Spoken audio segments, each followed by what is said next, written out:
for that, yeah. Because they're making it harder and harder for them to qualify for Europe. And if we don't qualify for Europe, that'll be their excuse for getting rid of them. And watch how many clubs are queuing up to get him, I tell you. Here we go. Here we go. Now you're going about to say he's elite.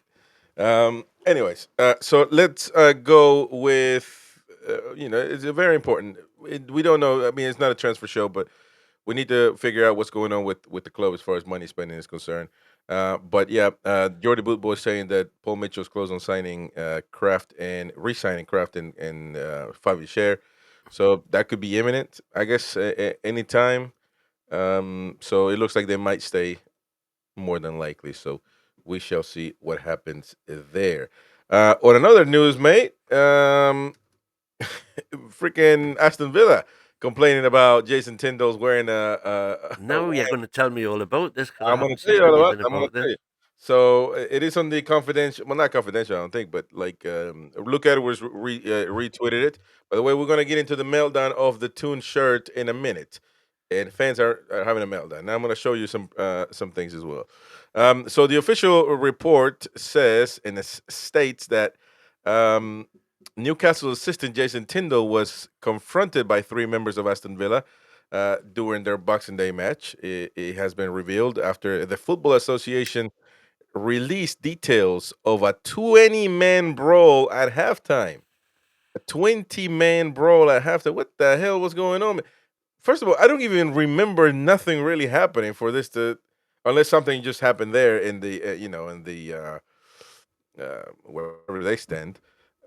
Which, by the way, I'll be fair. Well, apparently, the one thing I did hear last week was that there was an Aston Villa director managed to get into the the player mix area that he shouldn't have been allowed in, and he was one of the ones involved. Yeah. I don't know what happened, but to involve 20 men, I just don't see. It's Now, so what's this official report you've seen? so. Let me see. Both Newcastle and Aston Villa last month accepted charges of failure to ensure their players and technical area occupants did not behave in an improper or provocative way around the tunnel area at halftime of the match. Well, they did, if they admitted they did not behave in an improper or provocative way. No, they did not prevent. Oh yeah. They ensure their players. Okay, gotcha.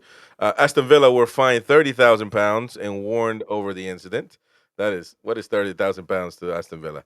While Newcastle were hit with £20,000 after accepting the charges. So what's 20,000 to Newcastle? Well, there you've Um, got it. Villa win 3-2. there you go. Villa analyst Victor Manas received a 2-match ground ban and a £4,000 fine after accepting the charge.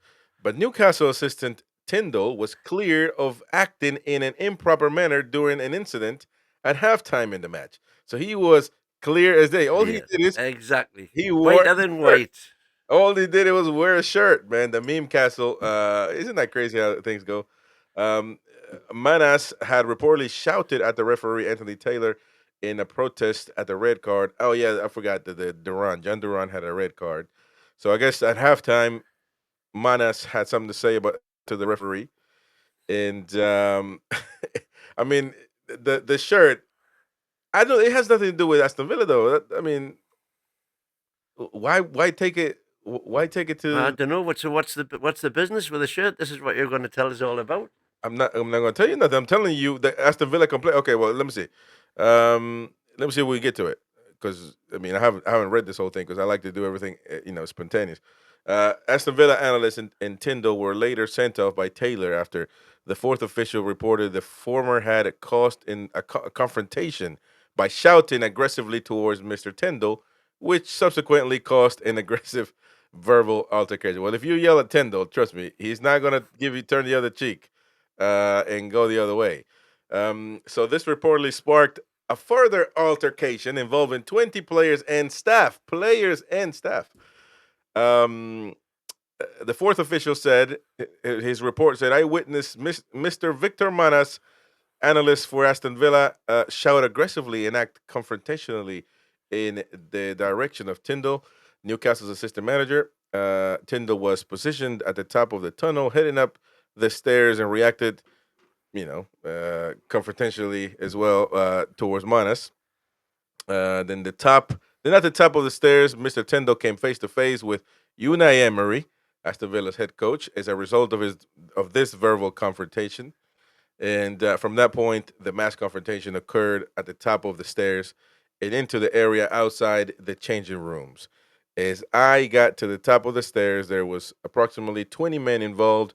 I witnessed Tindall being restrained back by some Newcastle colleagues, clearly acting in an aggressive and confrontational manner. In their evidence, Aston Villa complained that Tindall, in quote, on 3 or 4 occasions was waving his finger and shushing our coach Unai Emery in a very disrespectful and antagonizing manner. The club also alleged a member of Newcastle staff pushed their director of football operations, Damien Vidagani, in the back, causing him to lose balance and fall over. What the hell is going on, man? We pushing directors over here, making them fall and stuff. Come on, man. Aston Villa also included a further complaint that Tindall, on the 85th minute, reappeared within the tunnel wearing a Wham jumper, joking around with the other members of Newcastle United staff. He then re-entered the pitch to celebrate their victory and was again involved in a tense exchange of words with our assistant head coach. So, I mean, the shirt has nothing to do with Aston Villa. I mean, I guess they saw that it might be like a meme or like a joke, and they just added it onto the report, I guess. But I have no clue. Man, this is like parody type stuff, man. Jason will do for me. Oh man, this is just parody. So I guess no blood lost. 20,000 for you, 30,000 for me. We'll call it a truce, I guess. I don't know. Maybe next time when we go to Villa Park, though, gotta watch out. Gotta watch out because things might get a little. What's going? Why do we always have to pick a fight, man? Or That's people pick a fight with us? Which exactly. which one is it?